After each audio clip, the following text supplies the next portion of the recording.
Otep à tous, bien-aimés frères et sœurs. Ursula von der Leyen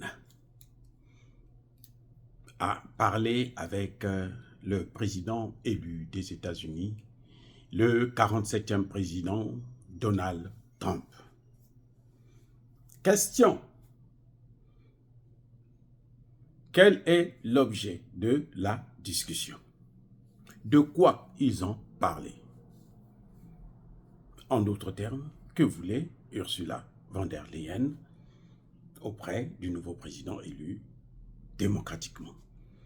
Alors qu'elle, elle n'a jamais été élue, elle n'est présidente de rien du tout, elle n'a pas de souveraineté. Et oui, c'est comme si vous appelez, vous allez me dire que Moussa Faki appelle le président Donald Trump. Non. Ursula von der Leyen assume le même rôle que Moussa Faki est en train d'assurer à l'Union africaine, c'est-à-dire secrétaire des chefs d'État de l'Union africaine. Elle est secrétaire des chefs d'État de l'Union européenne. Elle est leur secrétaire.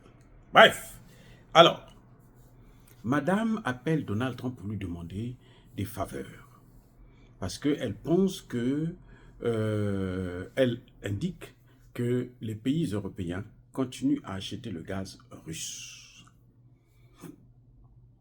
Elle dit que ce n'est pas normal parce qu'on respecte nous-mêmes les sanctions que nous avons posées, on ne les respecte pas. Donc il faut qu'on respecte ces sanctions. Mais on ne peut pas se passer du gaz russe. Pour se passer du gaz russe, vous devrez nous vendre votre GNL. Ah oui, le gaz naturel liquéfié. Bon, maintenant, regardez ce qui se passe. Le gaz, le GNL là, des Américains, ça coûte 5 à 7 fois plus cher que ce que les Russes leur proposent. Bon, quelle est cette réflexion, cette intelligence, où vous préférez acheter 5 fois, 6 fois, 7 fois plus cher chez les Américains que d'acheter chez les Russes?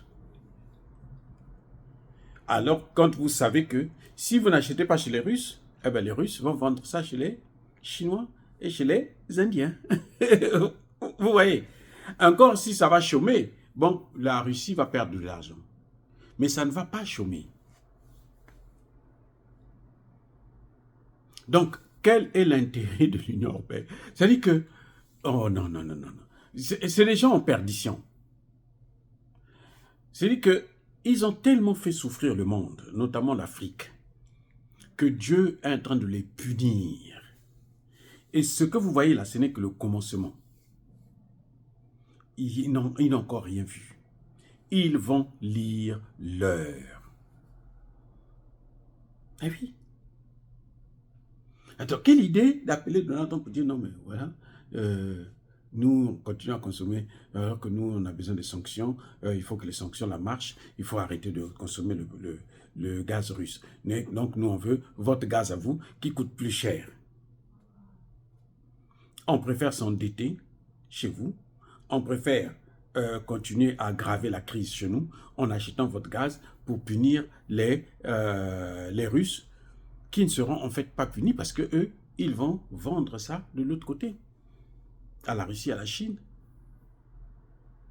Et la Russie et la Chine, vous savez ce qu'ils vont faire? Ils vont vendre encore à l'Union européenne.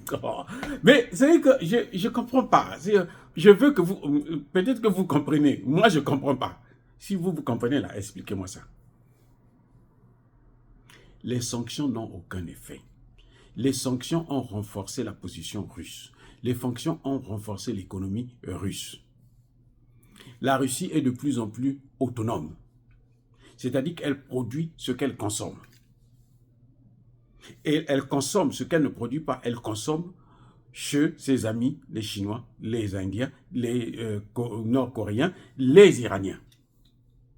Et la Russie est en train de travailler avec ses amis pour détruire le dollar. Et la dédollarisation, dès que le dollar va disparaître, dès que le dollar va devenir faible, l'euro va aussi disparaître. Bon, quel est l'intérêt de Ursula von der Leyen de faire ce qu'elle est en train de faire, d'amener les Européens à consommer plus cher alors qu'ils ont déjà des problèmes économiques. L'économie allemande est par terre. Il n'y a pas que la France.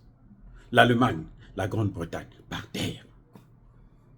En Grande-Bretagne, c'est le parti travailliste, là, c'est conservateur, là, plutôt. C'est une fille, une Nigérienne noire, qui a pris ça.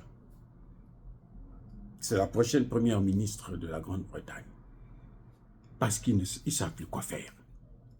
Celui qui est là, il n'a pas de programme. Donc dites-moi, quel est l'intérêt de maintenir des sanctions qui vous font mal à vous, pas à celui qui est sanctionné? Quel est cet intérêt-là? Comment peut-on expliquer une telle situation? Or, elle est en train de flatter Donald Trump pour que Donald Trump ne puisse pas quitter, sortir de l'OTAN. Donald Trump ne va pas sortir de l'OTAN. Donald Trump leur demande seulement de payer plus. C'est tout. Emmanuel Macron, lui, il veut que les Européens puissent avoir leur armée, leur système de sécurité en dehors des Américains. Zelensky a dit, ça ne se fera pas.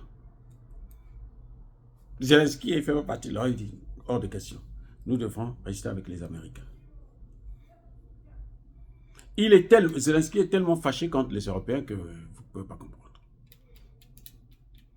Donc, Ursula von der Leyen, elle veut sacrifier l'Europe pour ne pas que Donald Trump puisse la punir, elle, pour ce qu'elle a fait à l'Allemagne, mais aussi à l'OTAN et à la Russie, à l'Ukraine. Parce qu'elle avait le vent en poupe pour faire la guerre. Et cette guerre, voilà comment ça se solde. C'est la crise partout, c'est l'accélération de la dédollarisation et la disparition de l'euro à l'horizon. Et Donald Trump n'est pas content avec ça. Parce que c'est ça qu'il doit venir corriger et ça ne va pas être facile. Peut-être même qu'il ne peut pas arrêter. Parce que de toutes les façons, la multipolarité est inévitable. On ne peut pas arrêter ça. Soyez bénis, abondamment bénis par le Dieu des Kémités, par nos ancêtres angélisés. Mais que tous ceux qui persécutent le continent africain, le pillent et le déstabilisent, qu'ils soient noirs, blancs, chinois, arabes, juifs, indiens, ou qui qu'ils soient punis, maudits, foudroyés, neutralisés, écrasés, effacés par le Dieu des Kémites et par nos ancêtres angélisés. Vive l'Afrique éternelle, j'ai dit et j'assume.